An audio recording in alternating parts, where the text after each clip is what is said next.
Welcome to Pixotope Academy. Today we'll be discussing compositing with AR using Pixotope 2.0. This tutorial will provide an overview of the most common techniques for AR, including shadow, light, and reflection catchers, video holdouts, and translucent materials. Here you can see our completed AR scene. But first, let's discuss what makes up an AR scene. This is where digital objects are overlaid on top of real-world elements. Through camera tracking, we're able to not only overlay the graphics on top of the video plate, but we can also anchor these elements into the real world so that they're spatially aware. This way, they can react appropriately to any camera movements as if they were in the actual real-world environment. If you look at the clean plate to the right-hand side, you can see what real-world elements make up our physical set. We have some cardboard boxes, a reflective board, a wooden wall, a banner on the right-hand side, and practical lighting coming from two off-camera light sources on the set. And on the left-hand side, we can see the digital elements that we have overlaid on top of the video plate. We have our virtual robot named Dot. Next to them is an award statue, and there's 3 translucent spheres resting on top of the cardboard in the foreground, as well as a digital lamp casting light across the back wall. So for a scene like this, what do we need in order to properly integrate the digital objects with the real-world elements in our video plate? First, we're going to need to create visual geometry replicating the real-world environment so that it can properly catch shadows, reflections, and lighting. This is accomplished by using standard geometry with a basic shade material, which is then positioned, scaled, and oriented in order to match the real-life elements as best as we can. You can see we have 3 light sources. The light on the far right and left are meant to emulate the actual light sources that we have on set, so we've dialed them in to reflect the intensity, direction, and color temperature of the real-world lighting as best as we can. We also have a third light that is emulating the light that would come from our digital lamp to the left of the robot.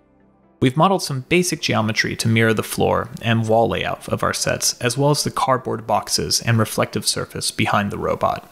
And we've also have 3 translucent spheres on top of the cardboard box in our foreground. Let's go ahead and start with the foreground cardboard box, which needs to act as a video holdout to obscure Dot's legs, as well as catch the shadows of the translucent spheres.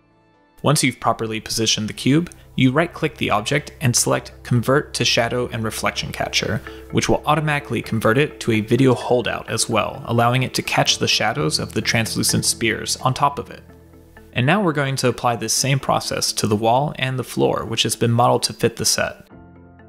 Under World Settings, you can select AR VCVig in Editor, which will allow you to see the background plate while you're working in Editor. This can help you to orient and align your CG elements with the real-world ones they're emulating. And in regards to the spheres, these are just standard spheres with a translucent material applied to it. They're being converted to a translucent object, which means that it's a material which has refraction.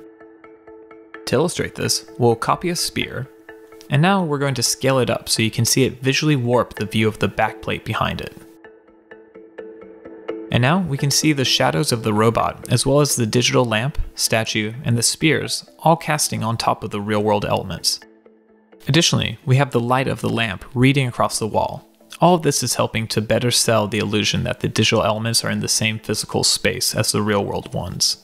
In Pixotope 2.0, we have a new light catcher feature under World Settings. When selected, this will transform every object that's been converted into a shadow and reflection catcher to also be a light catcher. For example, we can see this when we adjust the color and intensity of the point light, which is being used as a light source for the virtual lamp. This can help you to dial in the virtual lights to better integrate with the real light sources being used on set. And now that we've set up the shadow and light catchers, as well as the video holdouts, we're going to now set up the reflection catcher.